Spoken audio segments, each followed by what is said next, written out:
I had a feeling trying to review this War of Mine, the final cut release, would be difficult.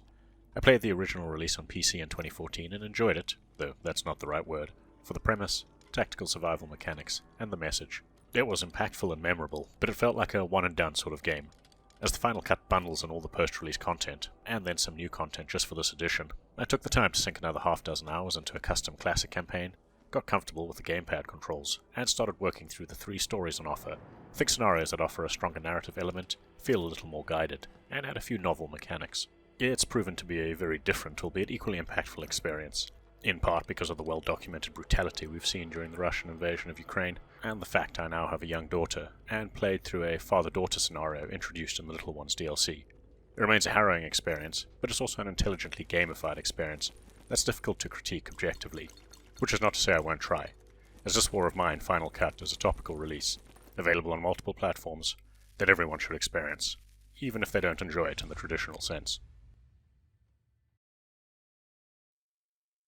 Although the town and the country are fictitious, the scenarios in this War of Mine were inspired by records of atrocious living conditions and atrocities that Bosnian civilians endured during the siege of Sarajevo, with several locations on the map drawing from real-life events. The actual reason for the start of the Grasnavian civil war, any faction ideology, or the reason for the eventual ceasefire is never explained in-game, and they don't need to be, as they're irrelevant to the survivors. The focus is on the dynamic and emergent personal experiences of a small selection of civilians caught up in the war, as the security situation deteriorates and winter sets in. Admittedly, after several attempts, you'll realize certain survivors are always better suited for certain roles, and major escalation events always occur sequentially. However, if you play in the classic mode, it randomizes your starting survivor group and shelter layout. That, in turn, alters the timing and severity of events, such as the amount of time you need to hold out for a ceasefire. If you're looking for an experience with a greater emphasis on narrative and survivor interactions, the 3 stories scenarios should have you covered. But regardless of which mode you pick, your choices during the siege, such as aiding others, stealing from the weak, or killing without good cause, alter each survivor's epilogue after the ceasefire. The gameplay is unexpectedly easy to grasp for a survival game, playing out in detailed 2D cutaway environments. By day, you stay within your shelter, interact with visiting survivors or traders, build and upgrade facilities, craft gear, and generally try to keep your survivors fed, rested, and healthy. By night, you need to scavenge local ruins for food, medicine, tools, weapons, and building components, or possibly trade for them with neutral groups.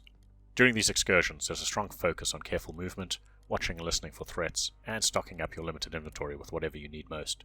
You're not entirely helpless either, as you can eventually craft or purchase weapons to engage in clunky but deadly combat. Possibly my greatest praise for this War of Mine is that despite the constant challenges it throws at you, it's never vague about what you need to do and how you can achieve it. Deteriorating security and an increased chance of raids means building barricades, crafting weapons, and having survivors stand guard at night.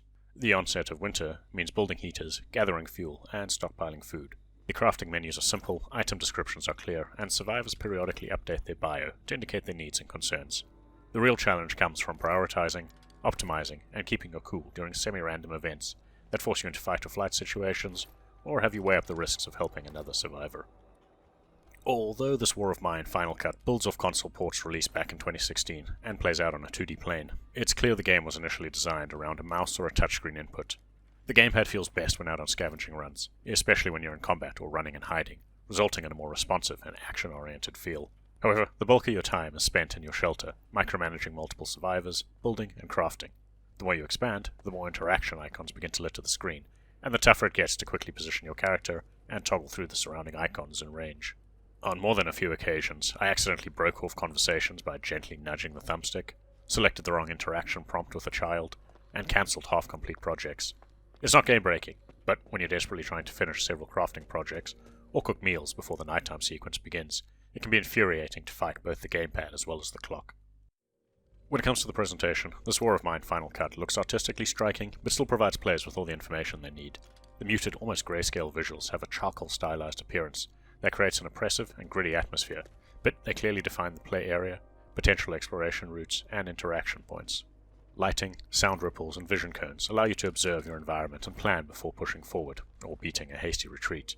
The writing and detailed animations ensure that survivor interactions feel believable, especially when you're dealing with a parent-child relationship, and these translate into gameplay variables. The children introduced in the Little Ones DLC can bring life to the gloomiest of situations, but it's heartbreaking when they begin to despair, disengage from activities, or start demanding constant attention.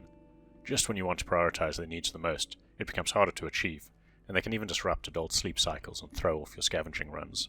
The ambient audio is primarily the distant crack of gunfire or booming artillery strikes, while the soundtrack is both wonderfully melancholic by day and dynamic when scavenging at night, ramping up when you encounter a potential threat.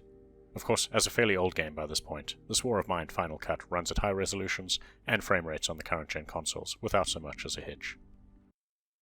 This War of Mine Final Cut release, despite the premise and uncomfortable scenarios, is still a tactical and mechanically satisfying survival game that you can attach some numbers to. If I have any major criticism, it would be that the very nature of a video game, with hard-coded mechanics and rules, allow you to master it with enough practice, and that initial sense of helplessness and dread fades. Now, while you could argue video games are almost always about escapism, their ability to digitally place us in someone else's shoes and to see the world from a different perspective can also be used to deliver a healthy dose of reality. I started this review by stating just how different the experience was in the context of an ongoing war, but the more I played, the more I realized that just simply highlighted my own bias. At any given time, someone, somewhere, is experiencing the personal horrors of war. It's just often in chronically unstable, globally isolated regions with little media coverage, either due to a lack of interest, lack of access, or probably both. Games like This War of Mine are an ongoing and necessary reminder of just how personal war is, and how callous and inhuman so-called leaders are when they try to justify wars of aggression.